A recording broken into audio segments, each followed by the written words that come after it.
Hello everyone, welcome back to my mini blog. আজকে অনেক দিন পর আবার একটা ভিডিও নিয়ে চলে এলাম। আমার কন্টিনিউ ভিডিও দিতে পারছি না, কারণ তার জন্য আমি খুবই দুঃখিত তোমাদের কাছে। আজকে নতুন জামা প্যান্ট আর নতুন বুট পরে সব কিছু নতুন নতুন পরে বেরিয়ে পড়েছি। কোথায় যাচ্ছি চলো দেখতে পারবে। আর আমরা যাব একটু দূরের দিকে বেড়াতে, তো কোথায় যাই না যাই সব কিছু তোমরা দেখতে পারবে। তার জন্যই আজকে বেরিয়েছি। আর কোথায় এখন যাচ্ছি সেটাও দেখতে পাবে, তো চলো দেখতে থাকো।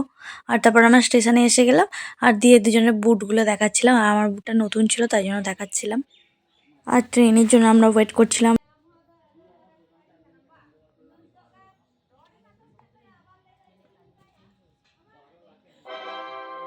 অনুগ্রহ করে শুনবেন গাড়ির সংখ্যা 3-7-3-8-1 হাওড়া গোঘাট লোকাল 1 নম্বর প্ল্যাটফর্মে আসছে। কৃপয়া ধ্যান দেं গাড়ি। আর তারপর আমাদের ট্রেনে অ্যানাউন্স হতেই আমরা উঠে এসে দেখলাম কি আকাশে এইরকম সুন্দর একটা মুহূর্ত। তাই এই জন্য তোমাদের সাথেও একটুখানি শেয়ার করে নিলাম।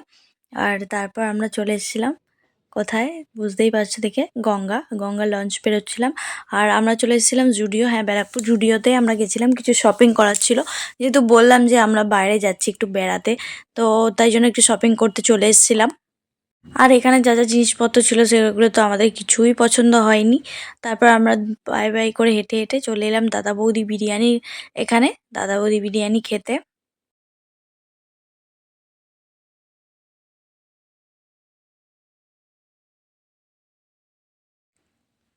আমরা এখানে বসে পড়েছি দেখতেই পাচ্ছ দুজন মিলে। আর তারপরে খাবার কখন দিয়ে যায় তার জন্য ওয়েট করছিলাম। আর একে তো স্যালাড দিয়ে গেছে, স্যালাডই খেতে শুরু করে দিয়েছে। এসে গেছে ফাইনালি আমাদের বিরিয়ানি। আর ও খাচ্ছে মাটনের সাইজ দেখো।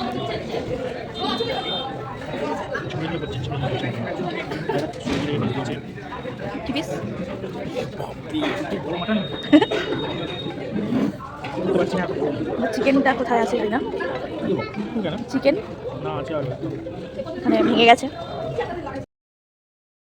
আর আমার এই যে আমার থালায় এত আলু দেখে নিশ্চয়ই তোমরা ভাবছো যে সত্যি প্রথমে যে প্রথমে আলু দিয়েছিল ওটা খারাপ, তারপর সেকেন্ডবার দিয়েছিল ওটাও সেদ্ধ হয়নি। তাই জন্য আমাদের পাতে এত আলু জমে গেছে। আর আমি তো ফাইনালি খেয়ে নিয়েছিলাম। তারপরে এখানে খাচ্ছিল ফোন দেখতে দেখতে। তারপর এখানে একটা জিনিস দেখতে পেলাম, যে অ্যাকোয়ারিয়ামটা দারুণ সুন্দর লাগছিল কিন্তু। আর তাই জন্য তোমাদের সাথে একটু শেয়ার করে দিলাম। তো চলো আজকে ভিডিও এখান পর্যন্তই।